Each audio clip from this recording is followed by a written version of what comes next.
لكم في الأنعام لعبرة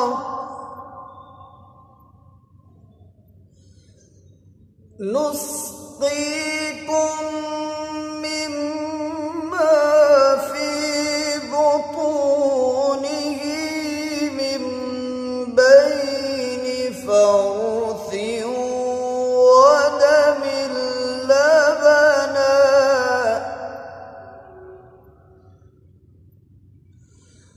ودم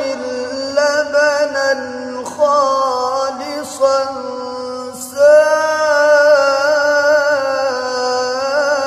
سائغا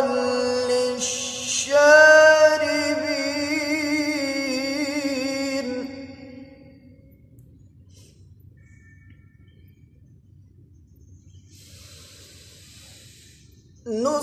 نسقيكم مما في بطونه من بين فرث ودم لبنا خالصا سائغا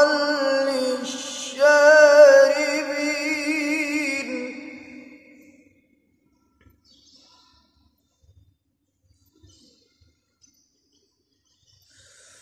ومن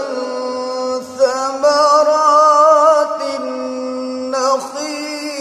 والأعناب تتخذون منه سكرا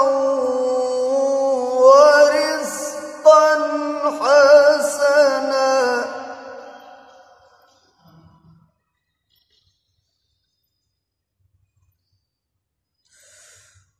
ومن ثمرات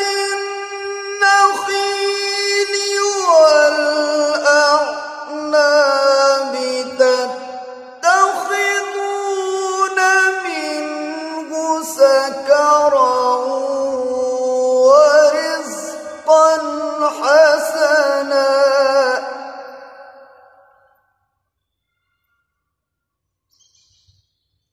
إن في ذلك لآية لقوم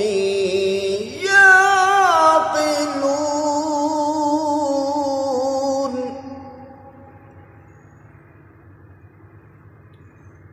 وأوحى ربك إلى النحل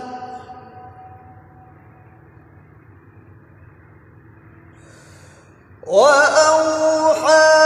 ربك إلى النحل أن اتخذي من الجبال بيوتا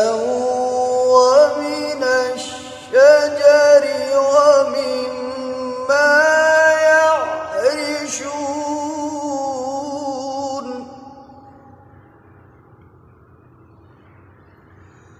ثم كلي من كل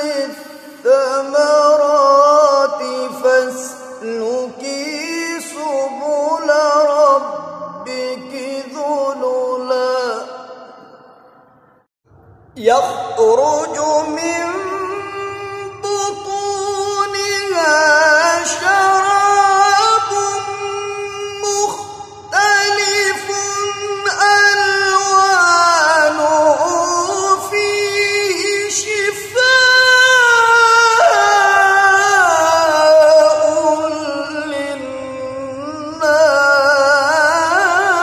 للناس